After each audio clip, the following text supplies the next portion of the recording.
بسم اللہ الرحمن الرحیم، السلام علیکم۔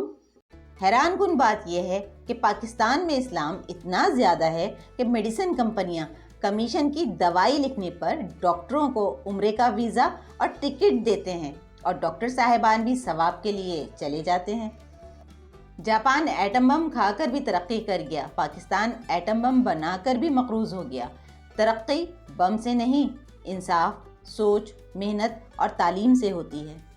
ہمارے حکمرانوں نے اتنی دولت گھر میں اکٹھی کر لی ہے کہ عزت کے لیے گھروں میں جگہ ہی نہیں بچی۔ جس ملک میں لوگوں کو یہ بھی بتانا پڑے کہ کہاں پیشاب کرنا منع ہے اور کہاں نہیں، تو وہاں کے لوگ ووٹ کا صحیح استعمال کیسے کریں گے؟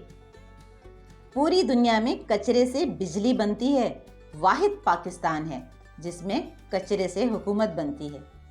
دروازہ عدالت کا ہو یا خانہ کعبہ کا، صرف طاقتوروں کے لیے کھلتا ہے، غریب کے حصے میں صرف چکر ہی آتے ہیں۔ حاجیوں کی تعداد میں پاکستان دوسرے نمبر پر اور دنیا کے ایماندار ملکوں میں 160ویں نمبر پر آتا ہے۔ سعودی اور یہودی ایک ہو رہے ہیں اور ہم ابھی تک شیعہ سنی تنازعات میں الجھے ہوئے ہیں۔ پاکستانیوں کو دھوکے اور کھوتے کا پتہ تب چلتا ہے جب وہ اسے کھا چکے ہوتے ہیں۔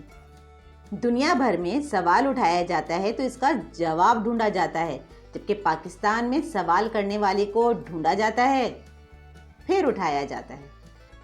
دنیا میں نمک پیدا کرنے والے ممالک میں پاکستان دوسرے نمبر پر ہے، جبکہ نمک حرام پیدا کرنے والے ممالک میں پہلے نمبر پر ہے۔